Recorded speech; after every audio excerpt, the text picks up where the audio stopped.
নমস্কাৰ, আকৌ এটা মিনি ব্লগ লৈ আহিছোঁ। আলু পিঁয়াজ এয়া দেখিছে, হয়তো মই কি বনাওঁ আপোনালোকে গম পাইছে। ব্ৰইলাৰ মাংস বনাম আজি। এয়া দেখিছে ব্ৰইলাৰ মাংস, আৰু মই চব কাটি ৰেডি কৰি লৈছোঁ দেই আগতীয়াকৈ। আৰু এয়া দেখিছে নহয়, চাউল ধুই লৈছোঁ। আৰু মই আমাৰ আচলতে জুইত বনোৱা হয় দেই।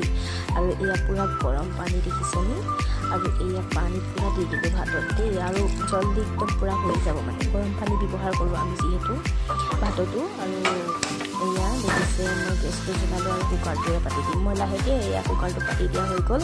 আৰু 10 মিনিটত ভাত ৰেডি হৈ যাব, কাৰণ যিহেতু গৰম পানী ইউজ কৰোঁ আমি।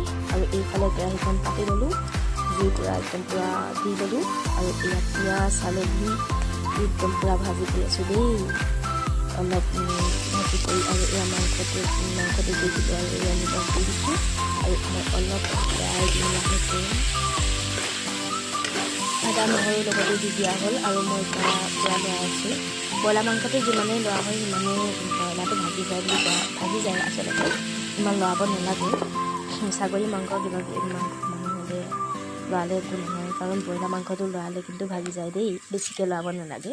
আৰু এইফালে মই দেখিছেনে জুইটো অলপ বঢ়াই দিলোঁ।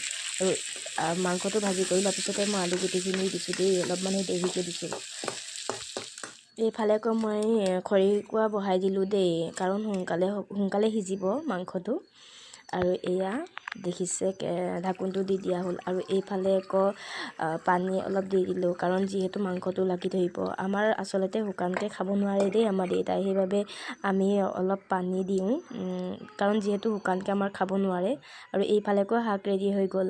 আৰু আমাৰ ঘৰত মানুহ তিনিটা মা, মই আৰু দেউতা। ইফালে আকৌ ভাত ৰেডি হৈ গ'ল দেই, ডাইনিং টেবুলত সজাই দিলোঁ। আজি ভিডিঅ'টো ইমানেই আছিল, বাই বাই।